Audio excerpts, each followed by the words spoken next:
So we are recording this tonight for posterity and for our YouTube channel. So welcome everyone. We are here tonight to chat with the Chief of Yolo County Emergency Services, Office of Emergency Services for Yolo County. And Chief Wayvoda is here to talk about being prepared for extreme weather and safeguarding home and family. We are going to wait just another moment to get started.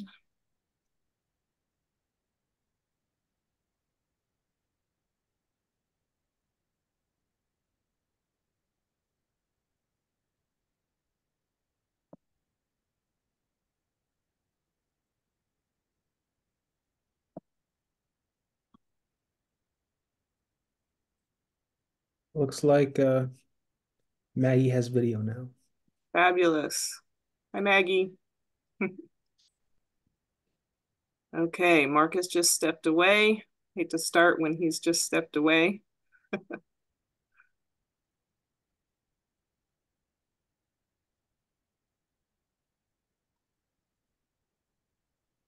All right, we're going to go ahead and get started. So welcome again, everyone, to Chat with the Chief. This is the next one in the series. So this is another online event that we are holding to support pledgers, especially those who have chosen the Build Resilience, Make a Household Emergency Plan and Kit. And we are very fortunate to have our Chief Emergency Services Officer here to help support this action. These are opportunities for folks to connect here online and to take action, make that kit.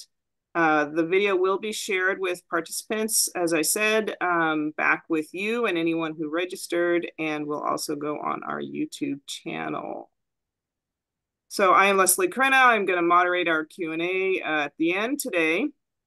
I'm the Household Engagement and Communications Manager for Cool Davis. I do not see any of our SBCC fellows here this evening, but we do have Maggie Mao here with us today, who is a communications intern with us from UC Davis. Thank you, Maggie. Maggie's going to cover this and do some follow-up for us. And we also have Brandon Rueda here with us, our new campaign coordinator, who's going to be doing some Zoom tech and support, reading our land acknowledgement, and a few other very helpful activities. So today we will do the land acknowledgement and then have our presentation. It should be about 30 to 40 minutes. And Chief Wayvoda has said that questions about the slides during the presentation are just fine. If you could go ahead and put them into the chat, Brandon will help to interject, and or you can raise your hand if you wish, and we will call on you. And if it's anything that is not directly related to the slides, please hold on to the end. And there will be a survey at the end, just a couple of general evaluation questions. Is everyone clear on raising hands? You can, do the physical or the icon, either way. Okay, great. Let's get started. Brandon, would you like to read the acknowledgement? Sure. As we begin, we'd like to acknowledge the land on which we are gathered. For thousands of years, this land has been home of the Patwin people. Today, there are 3 federally recognized Patwin tribes: the Kahel Dehe Band of Winton Indians of the Colusa Indian Community, Quetzal Dehe Winton Nation, and Yoche Dehe Winton Nation. The Patwin people have remained committed to the stewardship of this land over many centuries. It has been cherished and protected, as elders have instructed the young through generations. We are honored and grateful to be here today on their traditional lands. Great, thank you so much. Okay, so moving on to our presentation today, I wanted to introduce Chief Wayvoda briefly. before she got started. Kristen Wayvoda has a Bachelor of Science from Columbia Southern University. She's a California Office of Emergency Services Level 3 credentialed branch chief and a FEMA certified ICS instructor. She was a recipient of the 2020 CSAC Circle of Service Award, the California Emergency Medical Services Administrator of the Year Award in 2020, and a 2021 Yolo County Spirit Award winner in the category of service. Chief Wayvoda also worked as a firefighter, paramedic, and flight paramedic before joining Yolo County. The Yolo County Office of Emergency Services coordinates the county's response to disasters. OES for short is responsible for alerting and notifying appropriate agencies when disaster strikes, coordinating all agencies that respond, ensuring resources are available and mobilized in times of disaster, developing plans and procedures for response to and recovery from disasters, and for developing and providing preparedness materials for the public. Hence, we are here today. I'm going to shift to the Chief's slide deck, and then we will get started.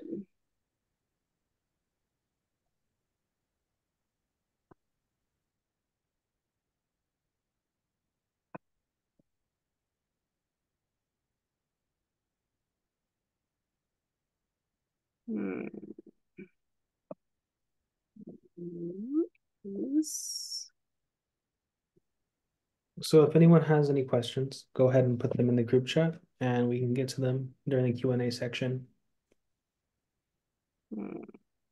And I'll add while Leslie is trying to get my slide deck going. Thank you everyone for coming tonight, but since we have a small group, there might be parts in my presentation where I'll ask what you think or what you think a definition is, and just feel free to speak up just because there's not a lot of us, so I think we can handle that. And then as Brandon and Leslie said, other questions can go in the chat and happy to address them associated with the slides or any other questions you might have after the fact around the subject. How's it going over there, Leslie? Do you need me to pop up mine?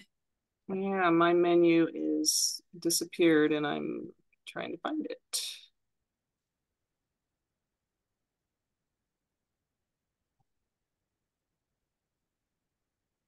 Yeah, why don't you go ahead? Let me try mine.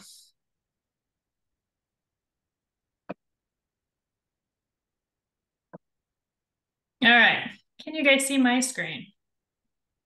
I'm gonna try not to touch too many things because my mouse on my new computer is really, really sensitive, and I'll go through all of them. But Leslie, thanks for the great introduction, and I'm just gonna dive into this. And how I want to get this started is one thing that really matters for our community and how Yolo County is going to do in an emergency is our community resilience. And one thing that we're embracing going forward in all of our plans, and something that FEMA is embracing at the federal level, is called the whole community approach. And that's meaning that we're spending more time involving our community to, one, make sure that they're aware of our plans, educating them, and being out there more with outreach. Because if our community is not resilient and not prepared, our disasters are going to be a lot worse. So that's one of the reasons why we're here, is to help our community get better prepared, answer questions, make sure you're knowledgeable. And so I want this to be useful. Please interact, please ask questions. That's why we're here. So that's just kind of the get-go of the presentation. And I'm really bad about talking over my presentation, so I'll try not to go too fast through my slides with that. So one thing that we're noticing is severe weather. Climate change is most definitely impacting what we're seeing. And as they predict, we're going to have greater odds for warmer conditions. We're going to have greater odds for drier conditions, and we're going to have greater odds for wetter conditions. So all around, we are going to get warmer, drier, and wetter, which really means that our storms are going to become more extreme and more intense. As we saw last year at this time, our New Year's storms with our extreme winds, our heavy rains, we had a cooler summer, we were wetter than average, but that also means we could still become drier than average. So one thing we have to prepare for is more extreme weather from big swings that we haven't seen and what we're not used to. One thing just to take note of, there's about 10 weather climate disasters a year in the United States, causing billions of dollars of damage. Does anyone want to take a guess what the December, January storms cost California last year? Just that one storm that lasted like 4 days. Anyone? I'm gonna guess like close to 2.1 billion. Close. Yeah, it was upwards of like the $10 billion range of damages that were claimed from government infrastructure issues all the way through households being impacted. So most definitely damages continue to go up, and we're seeing more extreme weather associated with climate change. So one thing that we can do, though, is we can mitigate these risks. We can prepare, we can prevent what we can control, which is really what we do and what actions we take to drive the change. So we're going to kind of navigate and start jumping into what can be done and where we start with all of this. So the first thing is emergency communication. We want to make sure everyone is subscribing to alerts, keeping an eye to social media and other outlets, being like the radio, the news, TV. But then the next thing is understanding various terminology. So this slide has a lot in it, and we're going to kind of dive into it in the next one. So notifications. In Yolo County, we have something called Yolo Alert. That is a citizens opt-in portal where you could sign up and receive emergency notifications. Within that same system that we run, we can send something called WIA. Does anyone want to take a guess what WIA means? Any brave people in the audience? No. All right, that's okay. WIA means wireless emergency alerts. So if you guys remember, maybe like about a month ago, the feds did a big national alert where all the cell phones got a ding at like 9 a.m. or 10 a.m., whenever that was. That was wireless emergency alerting, which means that we can set up a geofence and say, in this area, send an emergency alert to any cell phone in that area.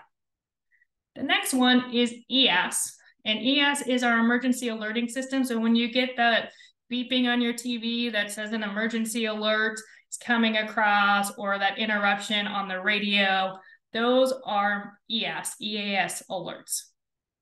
NOAA alerts, same concept. We get those across the TV. If you sign up for them, you could get them on your phone. And then social media, mobile apps, our news stations, and our radios are how we get that. I do want to dive into one thing on Yolo alerts really quickly, because this is one thing that causes a lot of confusion in our county. Even though we own Yolo alerts and the county can send Yolo alerts out to every community member who's registered or has a home phone or a cell phone if we're using WIA, it is ran by jurisdiction. So what that means is if the city of Davis wants to send an alert, the city of Davis sends an alert to those people. I, in Yolo County, cannot send an alert to the city of Davis without the permission of the city of Davis. So West Sac sends their own alerts, so forth. So really, at the end of the day, at the county level, I'm only sending it to the unincorporated areas. We are back up to the cities. If the cities are too inundated to handle the alert, we could send it for them. But you could see how this could get confusing, why somebody could get an alert in Davis, but that a friend in Woodland might not get an alert because the city of Woodland didn't send an alert. So that happened a lot in our winter storms last year, where some areas were getting weather reports or weather warnings from the city saying what roads are closed, while other people were not. So it is very jurisdictional, which can cause some confusion. So I just kind of like to throw that out there. The next thing is you have to understand the terminology that we're using. So watch, it's possible. It could happen. Pretty common there. Warning is meaning take preparedness action. So if we said there could be an evacuation warning for the city of Davis, does that mean you need to evacuate? No. But does it mean you should start preparing if you needed to evacuate? Most definitely. Let's make sure everything's in line. You have a plan, you know where you're going to go. Let's start taking actions. That means there's a potential threat. And then if there's an order, that means there's an immediate safety threat. So if we order you to evacuate, we order you to shelter in place. Those are all because there's an immediate safety threat and you have to take immediate action. So it's good to make sure you understand the terminology and you know what to do with that terminology. Next slide wants to progress. All right. The next thing to understand is what are our risks? So we have this big plan that we just submitted to the feds called our hazard mitigation plan, where we have to do a big hazard analysis and dive into all of our risks. The way this gets done is we ask community members to kind of vote on what they think the highest risks are, and then each city and tribal area does their own risk assessment.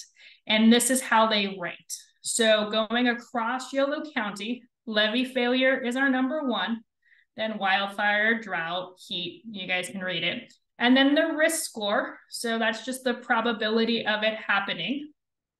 And then the degree of risk is how much of the county would be impacted by population or monetary damages. So when you look at this, I think they kind of fall in probably where some people would agree.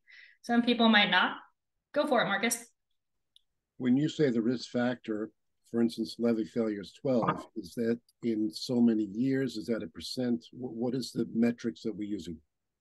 Yeah, so the metrics are a little confusing, and it's a great question. I actually took that part of the slide out because of the confusion. So it has to do with the probability of it happening, how much has it happened, and then what are your areas of risk, like how many houses would it affect, what kind of monetary damages would fall in there. And it goes through this weird formatting schedule and it spits out this number for you. The highest number you can go to is 15. And then 0 being the lowest. And so it makes sense. A levee failure could be, depending on where it's at, because this doesn't actually say what levee, could have a pretty high damaging effect. I could pick on one right now. If we pick Knight's Landing would take Knight's Landing and Mosa Woodland. And so that is a good portion of our population, big area damage, and so forth. And so our degree of risk, you see how it goes down. And of course, volcano and landslide and tornado all live in there because the federal government says they're possible risk. But as you see, we have a 0 risk score for some of the things down at the bottom, and we get into some pretty small numbers. But just to show a difference, this is all for all of Yolo County. If we looked at Davis's alone, severe weather fog is in their top 5. So you can see how some of these change when you just look at a city versus a county as a whole. So trying to understand what your risk is important. So I'm gonna go on to the next one. Oh, got a lot of hands there. I don't know who did it first, but we'll let Bernadette go first. Well, yes, a lot of questions occurred to me, but the first one is on the FEMA flood maps. Is the levee failure accounted? Oh, okay. I'll just wait then. Question though. Does it account for levee failure? Yeah. Yeah, most okay. Definitely. Marcus? Well, with the levee failure, and it's, let's say, a 12 out of 50, that's like 25% of the total. Is that an annual or over a course of the lifetime of a resident? So when we're looking at the risk assessment, we do a risk assessment every 5 years.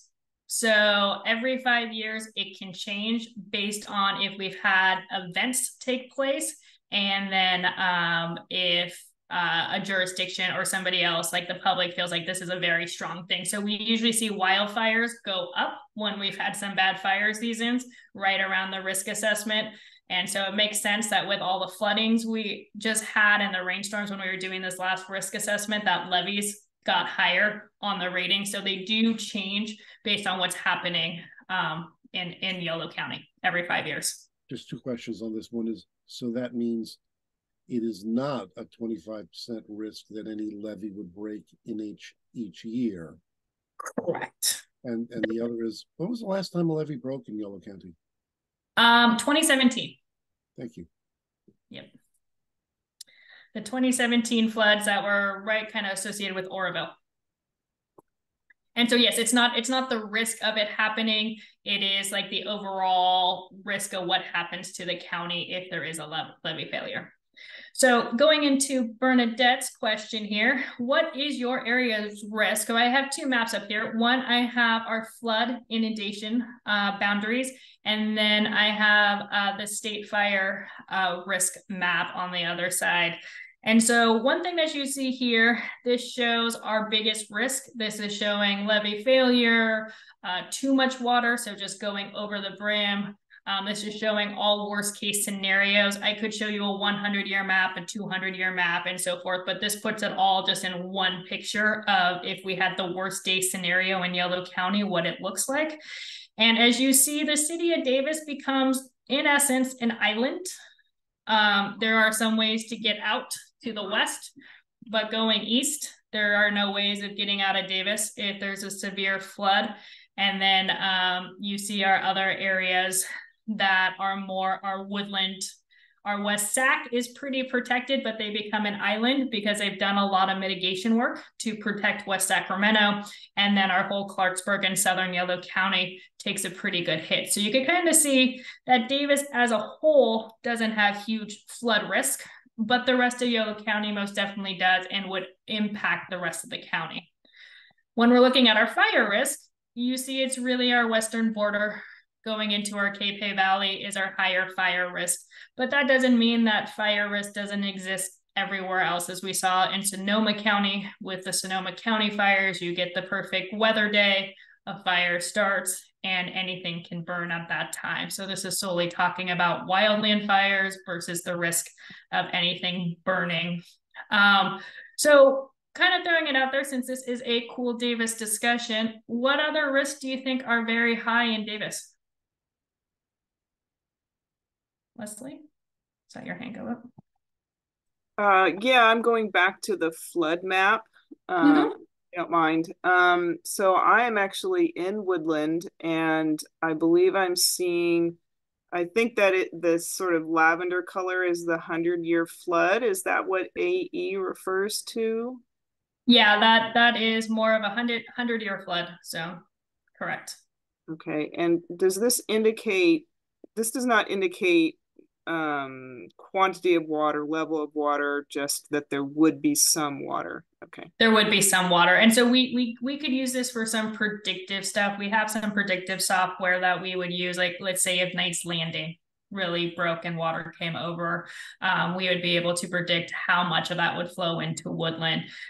This map on this one is kind of worst case scenario, how wet Yolo County could get. So this could even be a situation with a dam break up north of us, which would be very unlikely. But in that perfect scenario where we have enough water coming downstream, we could have a scenario like this too. So this isn't talking about, oh, we got 20 inches of rain in 2 days kind of thing. This is more of what could happen in the wettest stages. And just to follow up, so do you have a sense of how many residences live in these different zones?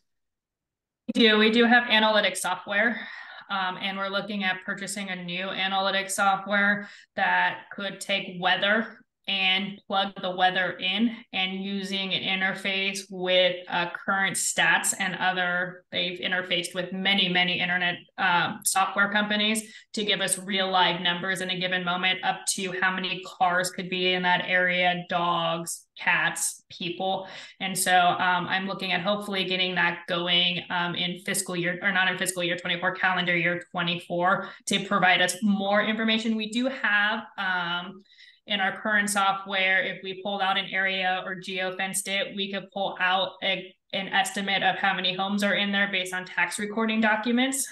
But I would prefer to have more of a live version that we can draw a shape at any given time and know that we could have 100 cars trying to get out on one road, or details like that, so we could provide better information to the community. Great, thank you. Yeah, Marcus? You said people, cats, and dogs. Do you also do it for livestock? Yes. This new software would also help us with our livestock. We do collect the livestock numbers from the ag commissioner, and we're able to throw that in our software right now and pull that. Bernadette? Two questions. One is, are these maps also revised every 5 years, or because I do believe that a lot of the 100-year maps are changing because of the climate crisis?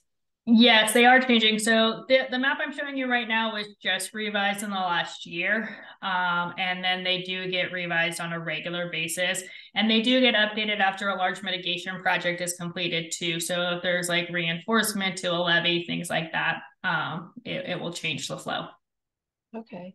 And so then we should actually see stuff change with the Yolo bypass work that they're doing on County Road. cool. Yeah. And then the other question is, I have always wondered about Monticello Dam breaking. I know that that's not as large a reservoir as Oroville, but do you know anything about that? They are listed in our dams. So we do have maps of every dam and possible water flow into our county and time frame, and an alert to that. And we work with every single one of our dams north of us.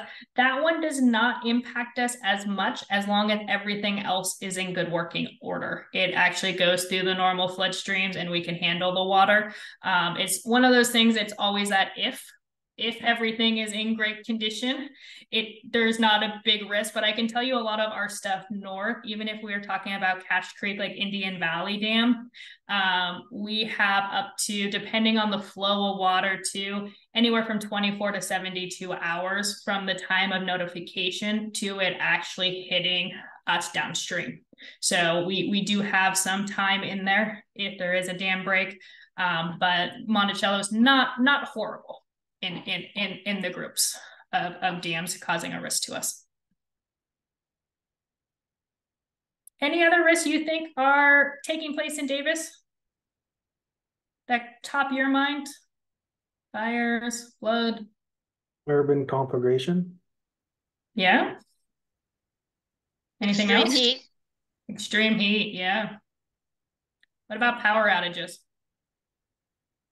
Sure.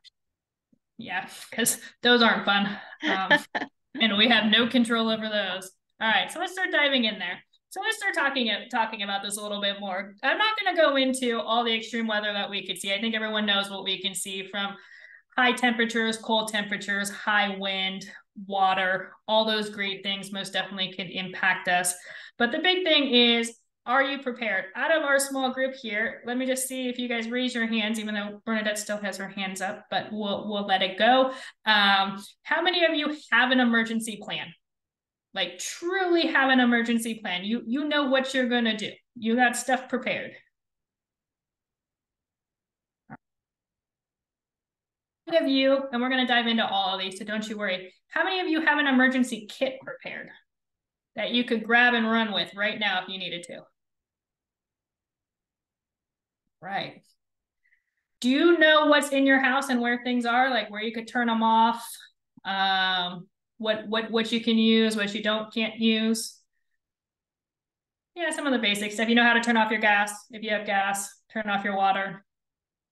All right, Bernadette. Okay, perfect. Now I'm getting myself confused if people are asking questions. Do you have a communication plan? Do you have something outside of a cell phone or technology where you keep phone numbers? And do you have a plan of who you're contacting and how you're going to communicate with people if there's an emergency? All right, so let's dive into this. Hopefully this will get you thinking about it. So, an emergency plan. You don't have to write something like we have. We have an emergency plan in this county that's about 275 pages. You don't need to get into those kind of details, but you should have a basic idea. And this doesn't mean you have to write it down. This means that you're talking to your friends, your neighbors, your family, your household about what are you going to do if you have to evacuate? Because maybe people are at school, you're at work, you're running errands, and the evacuation gets called. You're not going to be able to come home. Where are you going to meet?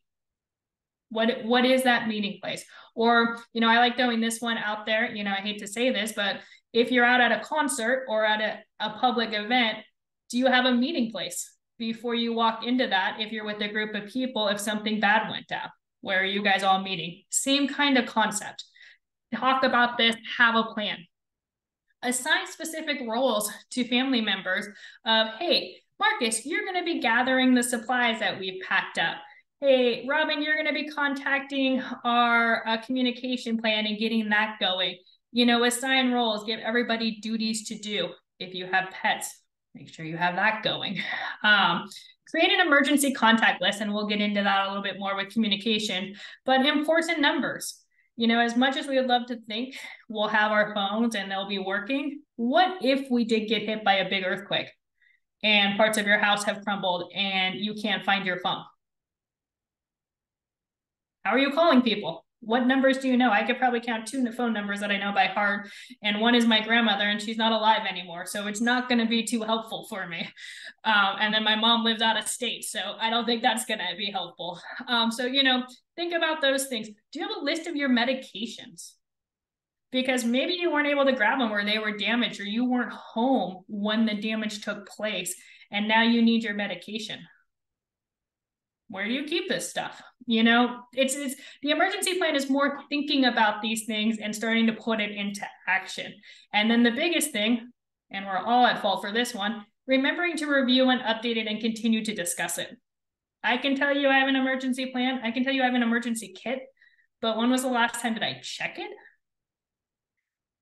Not sure if I want to drink the water in my emergency kit, you know, and so we're all guilty of it. We have the best of intentions, but it really does matter that we have these things, because when the emergency hits, it's too late to be thinking about this stuff. You know, when I was without power last year for a week, I didn't have any batteries in the house. Well, should I be lighting candles all over my house to survive for 5 days? Not a good idea, but I wasn't prepared. You know, and so that's not the time to be getting prepared. So start thinking and having these discussions. As silly as it sounds, it will make the biggest difference. All right, we already know this one, the emergency kit. So let's talk about the biggest thing here. In local government, federal government, we expect our community members to be able to survive for 3 days with food and water without our assistance. Why? Is because things are going to take time to get going. If you notice during our winter storms of last year, when there was multiple counties impacted in Northern California, it took time to get resources. So if many people are impacted, if all of Northern California is impacted or all of California is impacted, it's going to take us time to get food going. It's going to take us time to set up water. It's going to take us time to get those things going. So we really rely on the community to be resilient here and have a plan of having non-perishable foods and water for at least 3 days. That's worst case scenario. We hope to step in there sooner than later, but I would stress having water. I'm not great at my perishable foods because I'll get hungry and be lazy and not go to the grocery store, and I'll use my perishable foods. But my drinking water, I try and keep separate. But like I said, it's been in my garage for a little bit, and I probably should check it and rotate it. The next thing is our pets. I have a farm of fluffy animals. Do I have a plan? Do I have enough food? Do I have everything that they need to survive if we had an evacuate or pull out? I can tell you during Oroville, when Oroville was evacuating, we had people showing up with cats and dogs without leashes, without food, without anything, that we had to try and figure out how to help. So, you know, the more you can think about everything, flashlights, chargers, batteries, portable radios, depending on what it is, our cell service might be jammed up. So getting information by a portable radio would be amazing. Do you have medical equipment? Do you have medications that need to be refrigerated? Do you have other medications that you're dependent on that you have to take daily? Thinking about that and what that looks like. Backup sources, generators are getting cheaper. Solar's getting cheaper. Battery packs are getting a lot cheaper. Do you have some kind of backup power, especially if you have medical equipment or refrigeration that needs to be dependent? You know, I think it'd be great if we could all save our refrigerators and not have to throw out food when the power goes out, but that's not always realistic to have that kind of generator in place. Do you have a laptop? Is that ready to go? Emergency cash? Where do you keep your important documents? Are they all over the place? Are they in one place? Do you have copies of this important documents? and then any comfort items. So the thing here is, I think we can all go down this list and say, yeah, I could probably come up with that stuff. But how many of us can raise our hands and say, I have this in a Tupperware in one place that I know I can grab right now and run away with? None of us. I kind of do. I keep my original important documents in one place, but then I have copies of them that I have in my, Home Depot black bin with the yellow lid on it. I have that in there. And then I keep a copy on my cloud. I use, a cloud storage area with my laptop, and I keep a copy in there. So I have 3 places for my important documents. But the big idea is we have to have these emergency kits, and we should actually have 2. One is the emergency kit for I'm staying in my house. It's not safe for me to go outside. Let's say our winter storms kind of concept. The other one we should have is a similar, but I would call it more of a go bag, is if you have to evacuate. Problem with evacuation though, like I've said before, you might not be home when the evacuation happens, so you might not always have your go bag on you. But thinking about this in 2 ways, something to shelter in place, and 2, something to grab and go. And so important thing to have.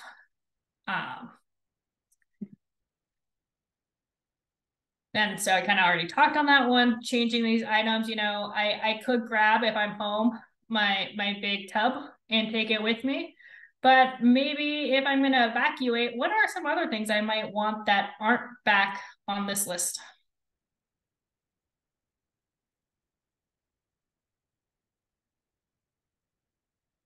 Come on. You guys can do it. About a I had change a of that. clothes. Yep, go for it. Change of clothes or a blanket. Change of clothes, blanket, bathroom items. Because, getting a little bathroom kit from a shelter or something is not going to be what you're used to. And so those comfort items. So yeah, you could have a little travel bag, of not your nicest clothes, maybe something you're ready to give to Goodwill, and, some basic little bathroom travel stuff ready to go for an evacuation. Because again, how many of us have this stuff ready to go or would be running around our house trying to put this together if we had in order to evacuate right now?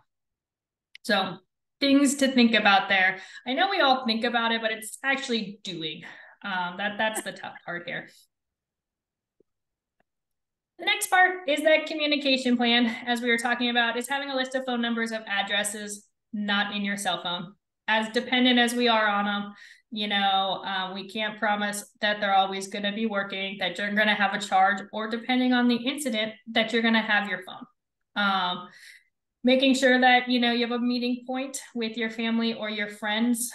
Have a designated person to contact out of town to kind of be the facilitator, because most likely they're not impacted by the emergency. So they can help facilitate things, allow them to know that you're safe. They can deal with the other family. They can help with a lot of coordinating, but they have to know that they have that job too. Program emergency numbers into your phones and teach your children how to use them. So talking about our families, making sure that everyone in the house understands how you get access to these things, if they're in the phone or on a phone or on a piece of paper. And then invest in a hand crank or solar or battery charger for your cell phone, just so you could have access to your phone numbers if you do have your phone. But the big thing is just to keep these things in multiple locations. Again, easier said than done. I know some of my Rancho Yolo people are great and have some of this stuff up on their refrigerators and in other locations to grab and go. But Robin, I saw your hand come up, so go for it. Yeah, just a quick question. Is emergency preparedness a reason for me to keep my landline, which I'm now contemplating getting rid of? You can.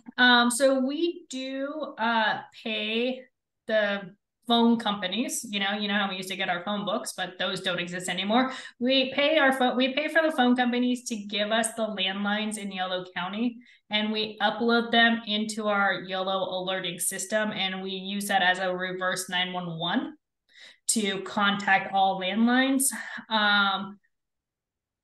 If you have a cell phone, you have a radio, you have other means of communication, it's not a bad, you don't have to keep it, but in real world, our first thing that's probably gonna go down are our cell phones, and your landline will be great. So I'll tell you, in the county, we have fiber optic for our phones. In my office, I have an old school landline, so my office can still make phone calls. Mm-hmm. And so if it's not a burden to you, it's not gonna hurt, but it's gonna slowly fade away too. But Marcus? Yeah, I some people know me, and I've only been here in Davis full time for 4 years or so. I'm from the New York area, and I can tell you, in emergencies in the New York area, landlines are worthless. They get so inundated with calls, you can't use them. In fact, cell phones become worthless. The only way to communicate is via text if the cell phone system is still operational.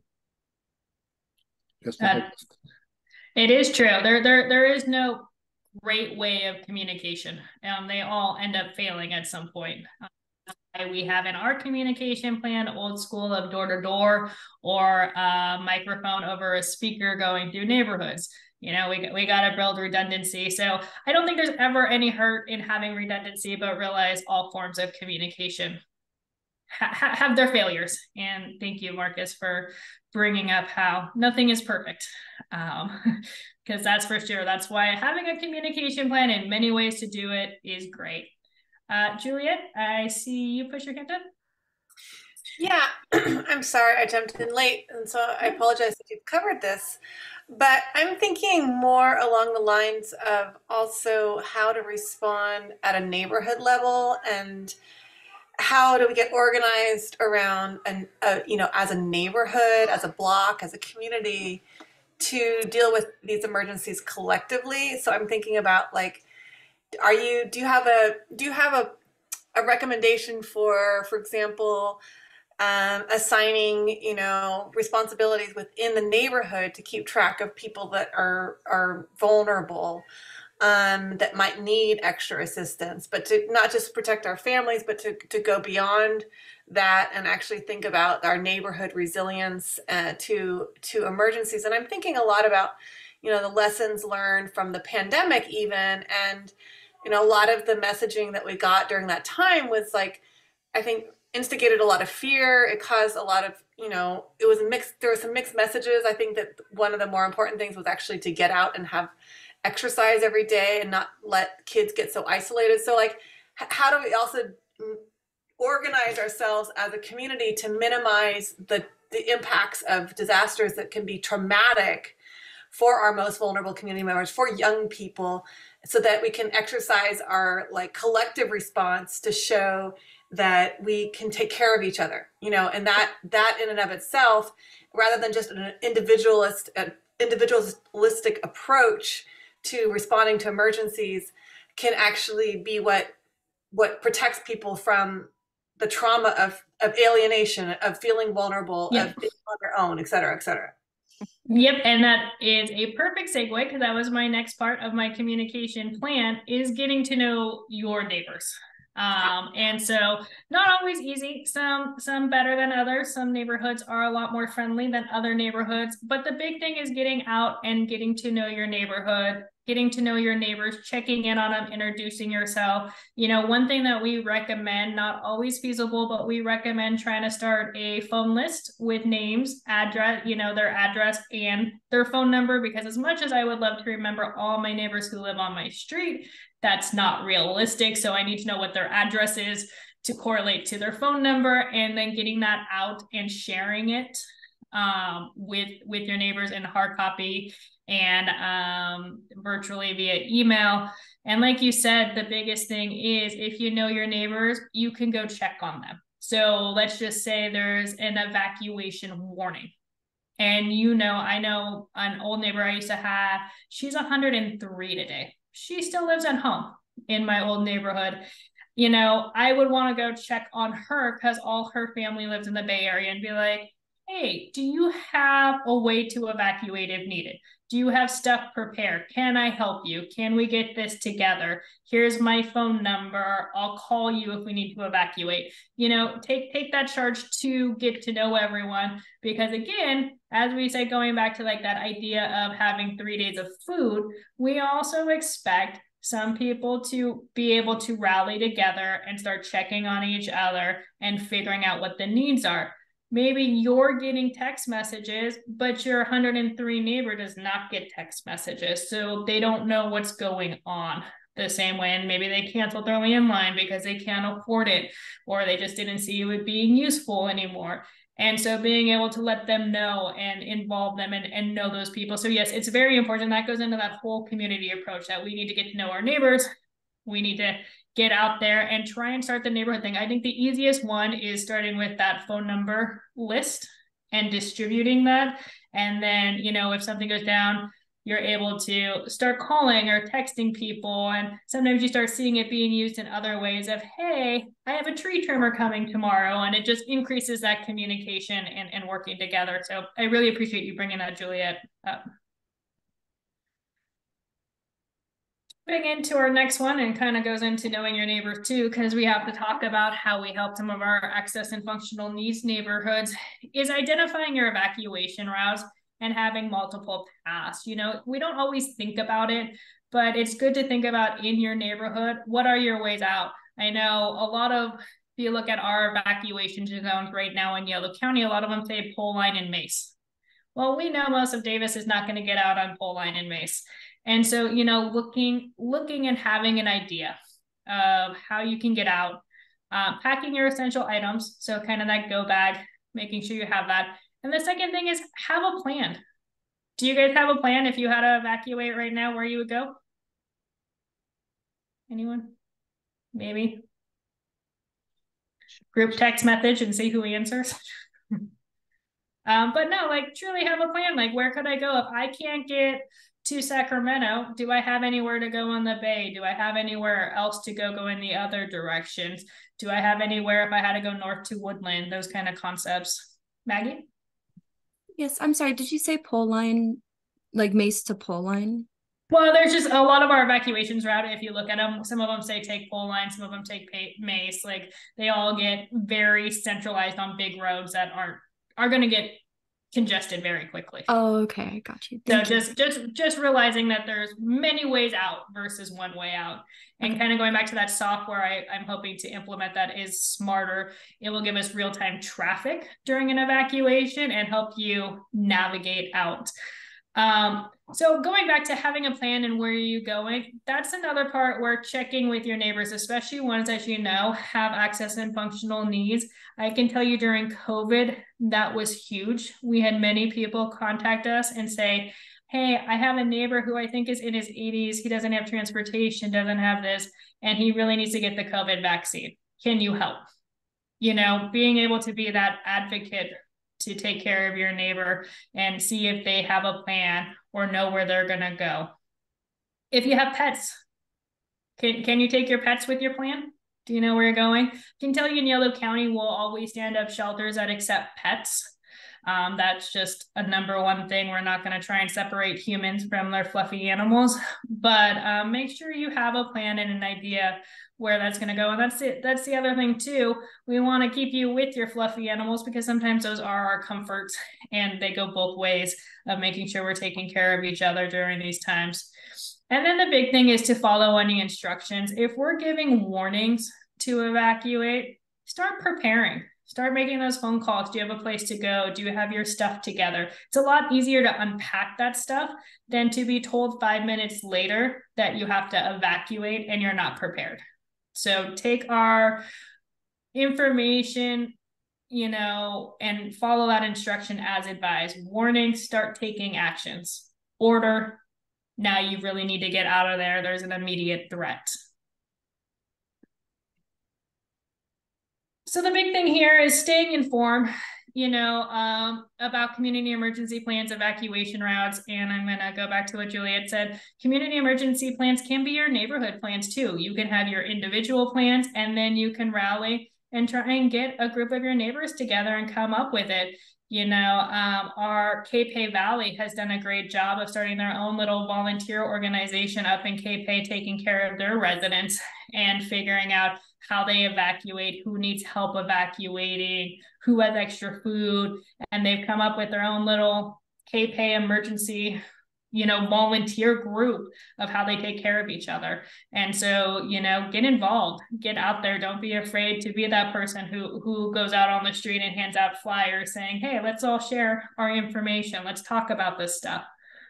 Get to know your neighbors, especially your elderly or those ones with limited mobility or transportation.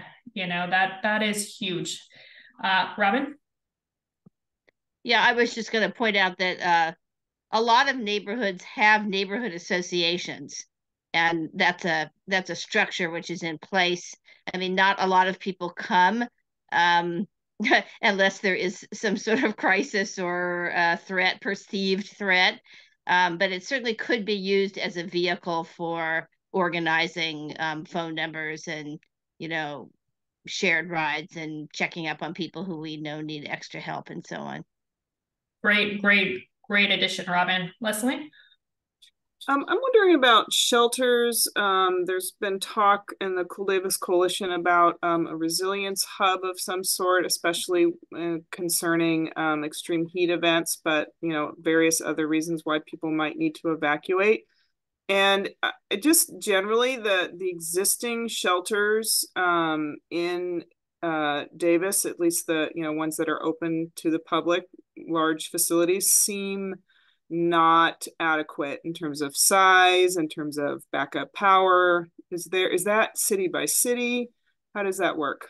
Yeah, same kind of goes back to the same thing as alerting. So it first starts off at the city level. So City of Davis actually has some of the highest thresholds, or I guess the lowest thresholds, rephrase that, for opening, cooling, and warming centers versus other parts of the county. So they're stricter in some sense. They open them up sooner than the rest of the county. And so they first opened, but if they were overwhelmed and then they couldn't do it, then it comes to the county and then we assist. So everything always starts at the local level and they try and handle to what they have in their capacity. And then when they feel that they're overwhelmed or cannot handle it, then it gets turfed up to us at the county. And then we can start bringing in more resources or even start requesting state or federal resources to assist. So usually like what happens with heat and severe heat or extreme cold is we'll check in with the cities, see if they need anything. It's just more of, hey, we have forecasted weather coming, or 3 days with almost hitting below 0 temps or 30-degree temps at night. Please let us know if you need anything. And most of the times the cities will respond back, we're following our normal protocols, all is good. And so then we take a step back. There is some stuff coming down in legislation that might make some more requirements for everyone to kind of beef up that. And I hate to put it this way, but I'm just going to be black and white with it. When there's no funding associated with it, there's bare minimums. Everyone's working with what they have. If there's a declared emergency, like we've made a proclamation and the governor has proclaimed a state of emergency, and then there's funding rolling in, then more resources get allocated to that, if that makes sense. Versus the day-to-day, which I completely agree with you, Leslie, like the day-to-day of taking care of our vulnerable population in these extreme weather swings needs to be improved across the board and meet more standards. Juliet? Yeah, I was just in a conversation today with DJUSD, and they're building this infrastructure around solar, and the neighborhood schools are in neighborhoods, right? So they're neighborhood based. So there'd be logical places for like backup energy, battery storage, to invest in our school sites. But there are these like institutional barriers between like the way that DJUSD plans and then like the City of Davis plans. And so I just putting in a plug for like someone like the county to actually facilitate better conversations among players that like to come up with some kind of a template that says, you know, your community can build in their resilience and have a just transition, right? That looks at like how to deal with the most vulnerable community members and center their needs, knowing that once their needs are taken care of, like that everyone else's is going to be taken care of as well. So it's like that universal design principle in our response plan, and the schools just are not thinking about these things at all. And I think that we're facing, you know, really hot summers where kids are just going to be indoors, right? They're not going to even be able to play outside anymore. So there needs to be like more conversations about, do we change the school year? You know, how do we address these kinds of things for a systemic level? And I just see like so much like blindedness around preparations and planning. It's sort of frightening. Yes. Well, welcome to politics. But we do have some great things happening in Yolo County that do incorporate our cities. So our climate action group, who's doing our climate adaptation plan and bringing in all these different state and federal grants into Yolo County, is really going to be our forefront for moving that forward. They have some great items. I'm actually on one of their teams. Ours is more of hitting our net zero carbon emissions for county and state or local government, is the side that I'm on, that we have to hit by 2030, which is just right around the corner. But they've set up all these different groups that are color coded, that are tackling these different things of how can we address this better and get in more resilient communities where we're building in this infrastructure that actually takes care of everyone. But completely agree with you. It's not just in Davis. There's a lot of segment between what the schools are doing, general services, and there's just a big disconnect of people connecting, looking at the greater whole to take care of the community and our most vulnerable.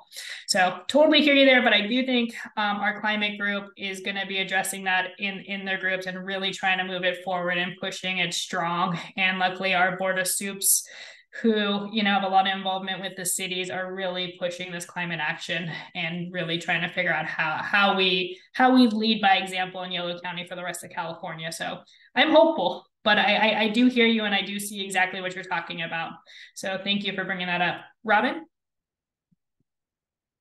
Yeah, I just wanted to inquire about non-governmental entities that might want to develop themselves as resilient hubs.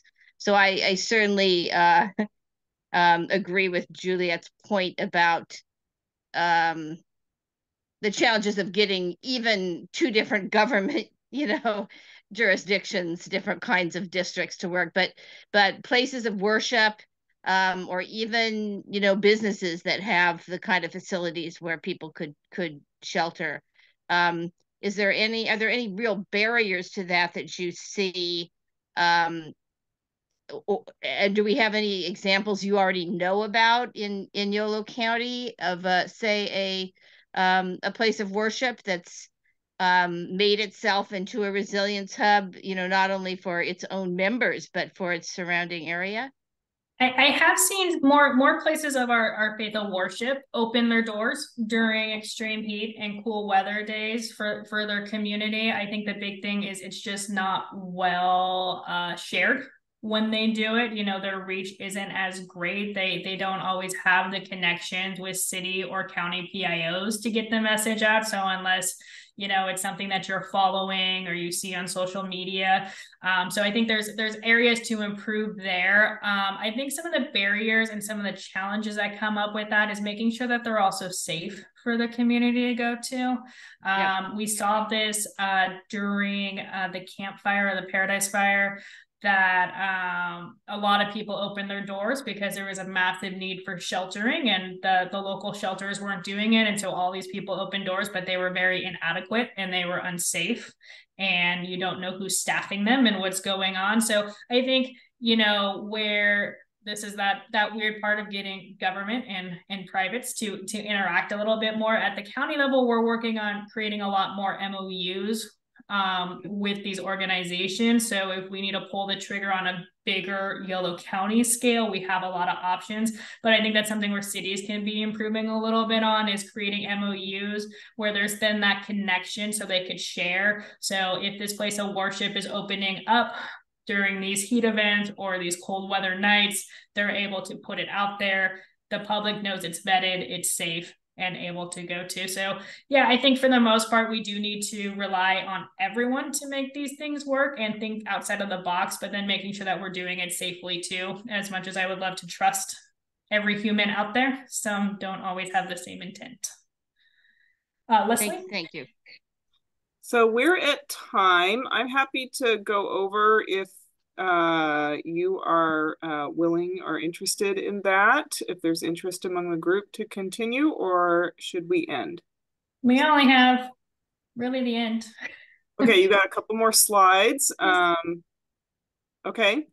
I'm happy to go over if folks are wanting to do that and you have the time, are able to. Yeah, we'll finish this up and see if there's any general questions. Okay. If everyone's cool with that. Let's keep rolling. Yeah, so the biggest thing is we have to stop thinking about doing things, stop thinking about building a kit, stop thinking about making a plan, stop thinking about talking to our neighbors, making a communication plan. We actually have to do it. Once you actually do it, it's really not that hard. I was probably the laziest person with making my stuff, and then I did it and I was like, this really wasn't that hard. It wasn't that expensive. I don't know why I procrastinated so long. And then just think about it and talk about things. I do this all the time because it's built into my DNA now from my profession, is if I'm driving around, I'm looking at things. I'm looking at what could be a hazard for me to get out of my home, what couldn't be. Taking your surroundings, our brains are really unique in that way, that if we think about these things on a day-to-day basis, that if you actually have to use it, you're going to go right back to it. If you don't, and you're not great at, responding in an emergency situation, you're going to freeze up and be that deer in the headlight.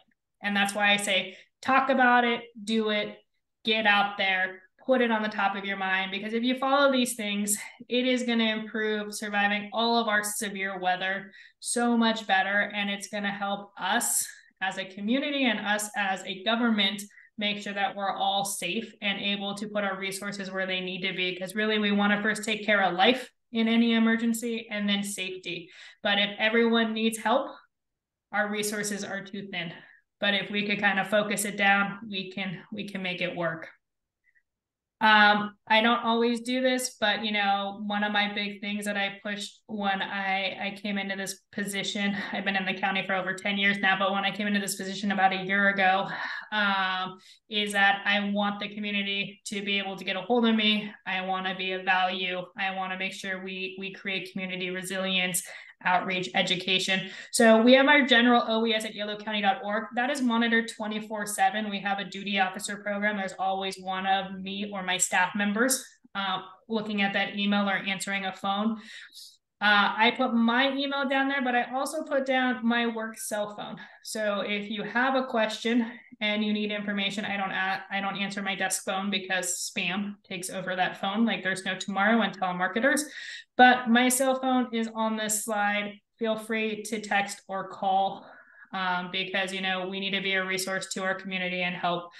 And so please feel free to take down this information and use it as needed, because we are here to help and here to try and figure out solutions and ideas. Marcus, you're muted. I haven't figured out lip reading yet, though. Sorry about that. It's okay. I'm a volunteer with the State of California Safety Assessment Program. Nice.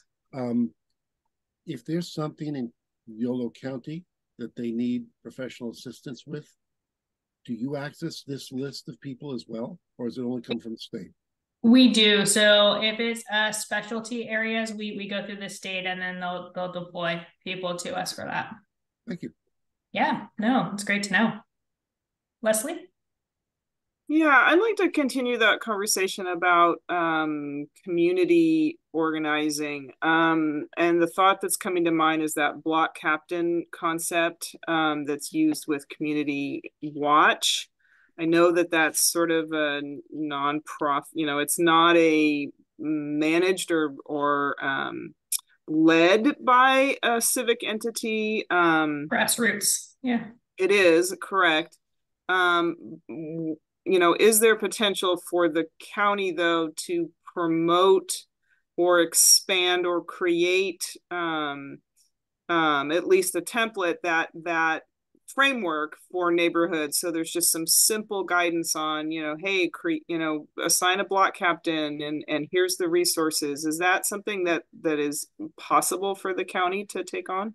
Yeah, I think that's a great idea. I think that falls in our wheelhouse, and materials that we could create that we can make available online, but also in print, and use that to promote that, check on your neighbor concept.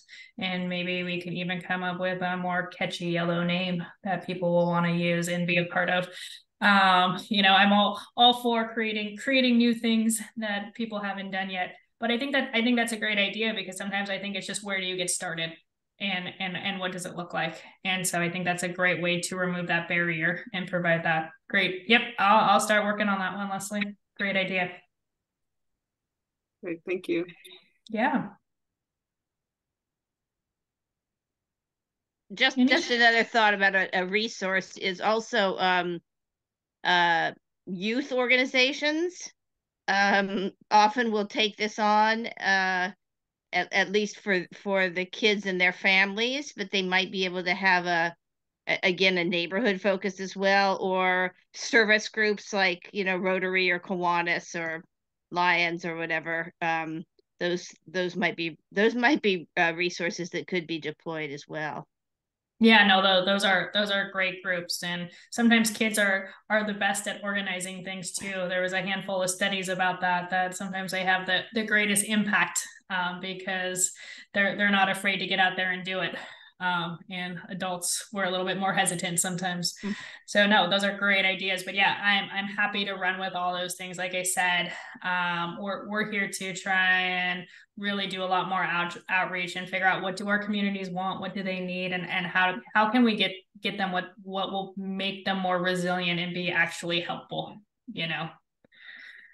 Fabulous. So any last questions?